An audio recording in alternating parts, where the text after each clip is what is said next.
Yo, what's good, everybody? And thank you for tuning in to another Tyler Perry's Sistas review. If this is your first time coming to my channel, welcome. If you are a returning family member, then you already know what it is and what it always will be. Be sure to like, comment, share, subscribe. Tell somebody to tell somebody if you choose to. But if not, just sit back, relax while we get into this thing. No messiness today because episode 2 was an extremely heavy episode. So on your screen right now, there is a warning, there is a disclaimer, simply because this was a hard hitting, emotional episode. And I definitely want to do my part in letting people know that this may or may not be a video that you want to listen to because we are dealing with the disparity of treatment of Black women in childcare. We are dealing with the possibility of losing a newborn, stillborn, things of that nature. So if this is not the video for you, you could just move on. For those who want to stay, and let's just get into it. I do not plan on spending a lot of time with this video because it was triggering for me as well. And I don't plan on giving it too much time. That's just where I am. But when I get to talking, who knows how long this may go. Let's just, get into this episode. When we open up, we are still dealing with this blackout. Andy and Zach are in the car, and he is concerned. And he's asking Andy, if she believes that Karen and the twins are going to be okay because they are going off the voicemail that they received from Fatima in their previous episode. And I'm going to, hop around. I'm really not going to be going in order because, like I said, I don't really even want to talk about this episode in great lengths. What I will say is that Ebony Obsidian acted her entire being off in this particular episode. After last night's episode, before that, but I'm just give last night. There is no reason why anyone should ask the reason and purpose that the character of Karen is on this show. No one should question Ebony Obsidian's acting abilities. I know many of us saw her and the brilliant performance she gave in the 6888. And if anyone had any other questions or uncertainties, even after watching that, baby girl put a period on it in last night's episode, because for someone to make you feel what she felt, this was the episode that I didn't, no tears fell from my eyes, but my eyes were full of tears. I was extremely emotional. I don't think I've ever been moved so much by a Sistas episode than last night's episode. And I think the thing that makes it hit so hard is because it tells the story of so many Black women in general, but specifically our demographic when it comes to Black women and the disparity that is faced in giving childbirth, the mistreatment, the dismissiveness, the not taking us seriously, not taking our pain seriously. And we saw that with that Cracker Jack box doctor of hers. He was not concerned about her life. He was not concerned about the lives of her children. Later on in the episode, there is a Black doctor who comes on the scene by the name of Dr. Vaughn. Fatima reaches out to him and just asks him, hey, my friend, she's not looking good. She's going through a lot. Is it possible that you can check on her?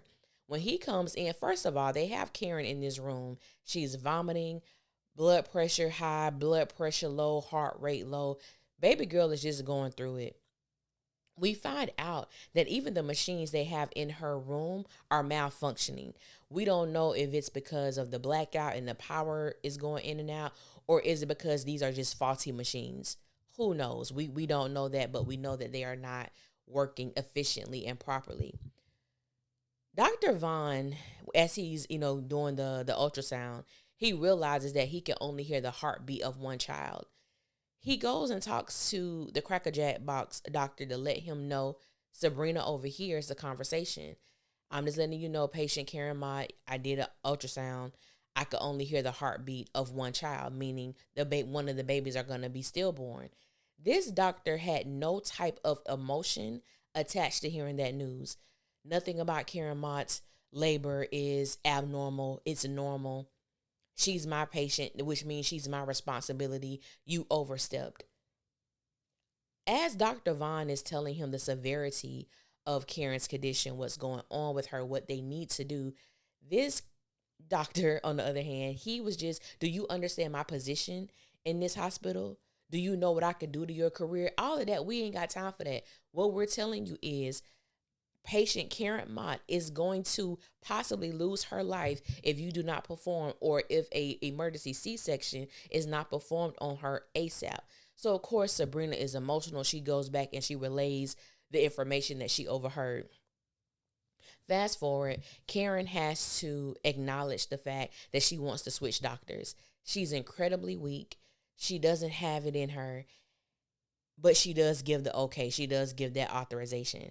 What I will say, and I said this on Our Sisters Keeper last night, I don't care how young you are. I don't care if you feel there's nothing wrong with you.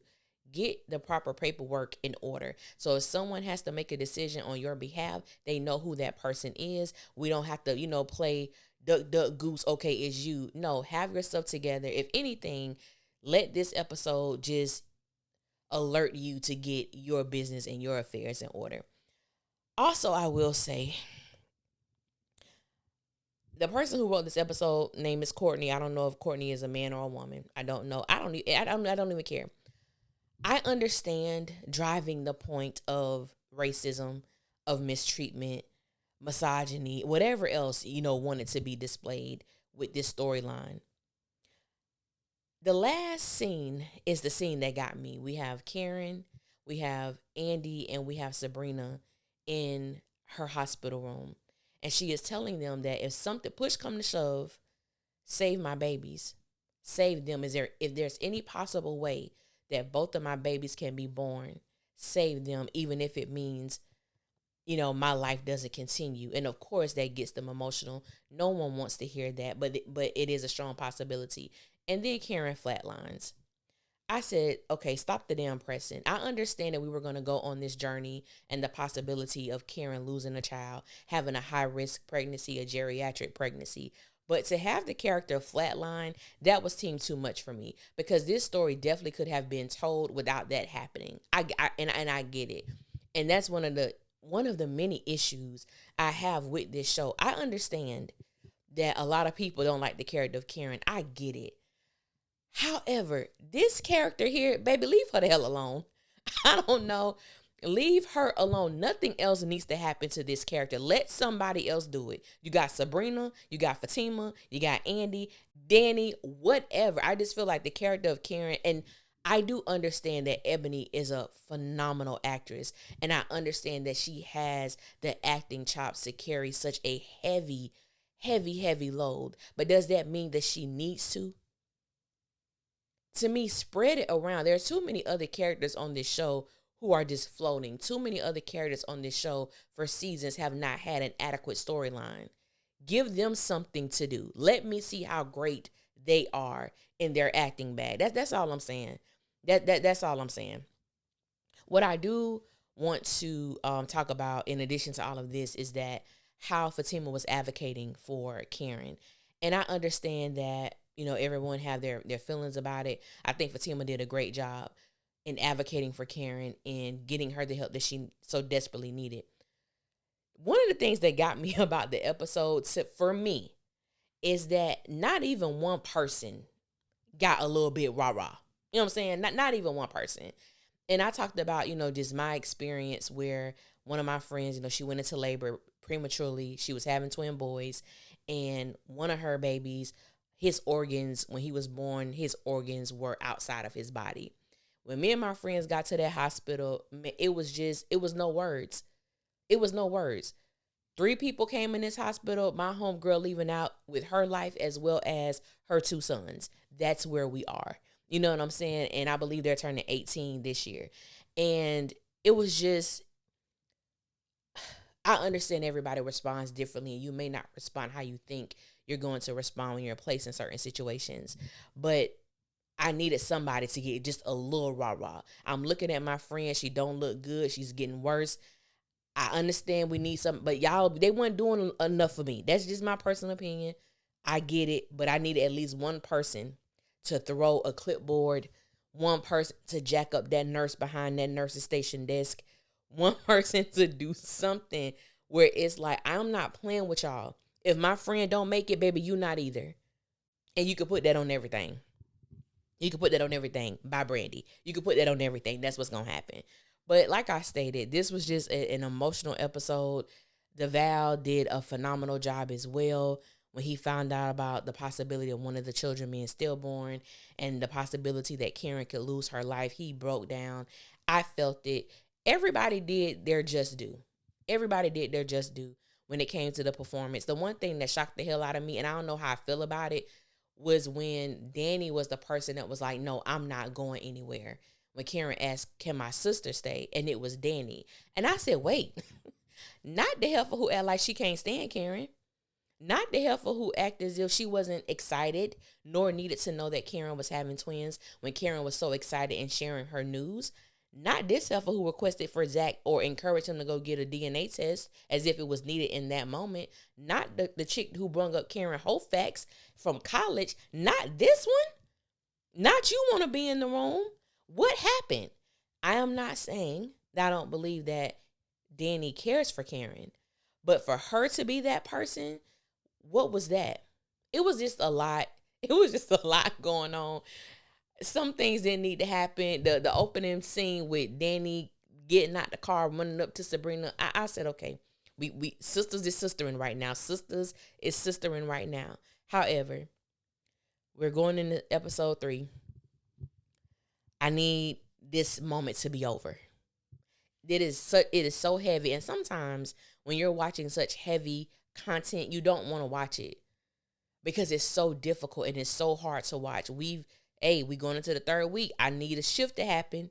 Because it seemed too much.